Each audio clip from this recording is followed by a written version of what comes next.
million commitment to De'Aaron Fox.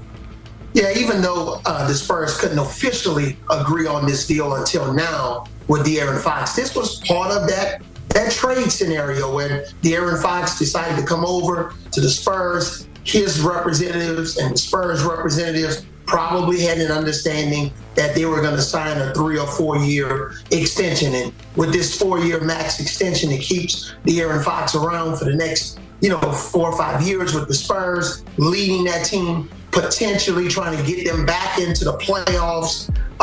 And now, with Chris Paul going on to the Los Angeles Clippers, this is basically, De'Aaron Fox and Victor Wembanyama's team.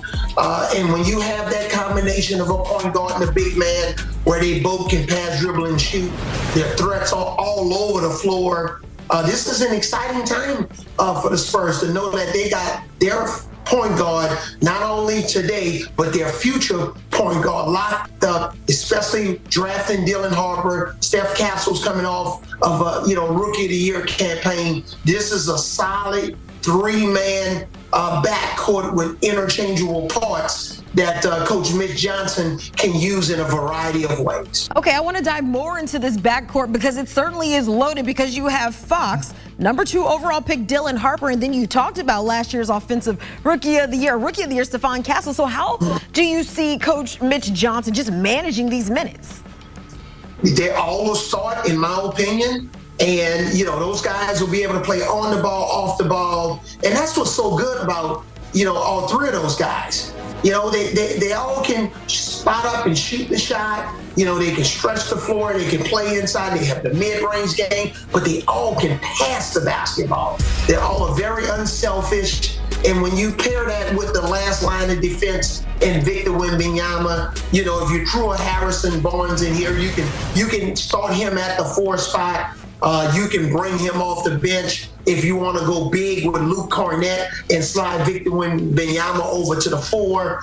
So lots of options for Coach Mitch Johnson, but these are good problems. De'Aaron Fox can initiate the offense. Castle can initiate it.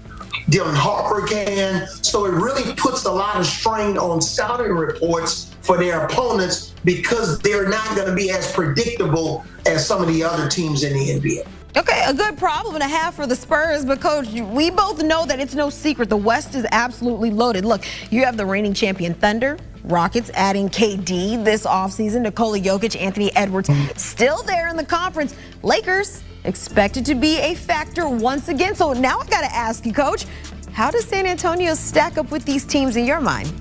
Well, I think they'll elevate themselves from a non-playoff team to a play-in team.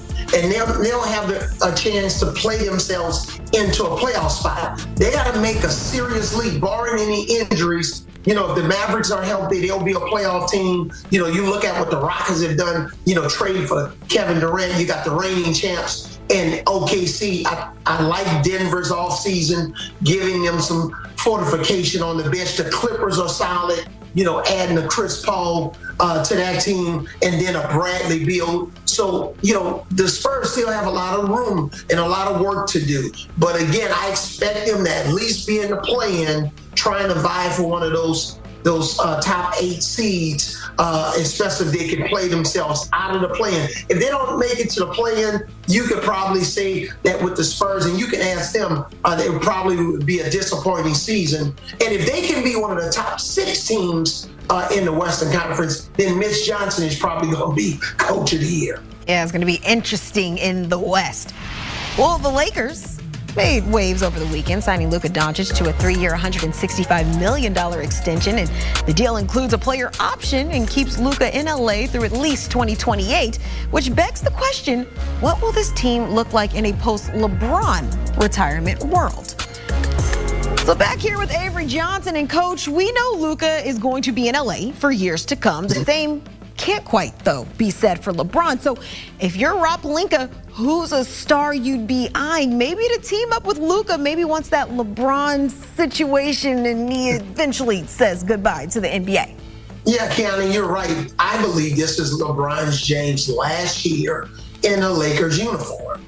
I don't see him, if he wins a championship, he goes out on his high horse and he's won a championship. If they don't win a championship, which I think is the more likely possibility, even if he decides to play another year, it's going to be in another uniform. Maybe, with Cleveland, maybe even the Dallas Mavericks, who knows? So Luka would need a guy like a Giannis Antetokounmpo. I think this is the only option for the Lakers to bring in Giannis. Damian Lillard, basically released him. Now he's with Portland. He'll be out next year. With Giannis, this will be somewhat of a rebuild, especially in the backcourt without Damian Lillard. That was a failed process compared to when he won a championship with Drew Holiday, who also is now in Portland. So I think the only guy that can really make this right, especially if LeBron James is not in uniform, who would balance off his strengths and weaknesses, along with Luka's strengths and weaknesses. Terrific defensive player to protect Luka, even a Luka that's in better shape. I like this new body that Luka's has been showing. So I think Giannis Antetokounmpo is the only guy that makes sense for La La Land in the Los Angeles Lakers. All right, that's if this is a farewell tour for LeBron, whether that might be in the league or at least with the Lakers, but maybe an audition for maybe bringing in a new star to LA to partner with Luka. As always, Coach, we appreciate you stopping by. Thank you. All right, thank you. Through 7 seasons, Luka averaging nearly 29 points per game. That's good for third most in league history, only behind Michael Jordan and Will Chamberlain. You may have heard of him.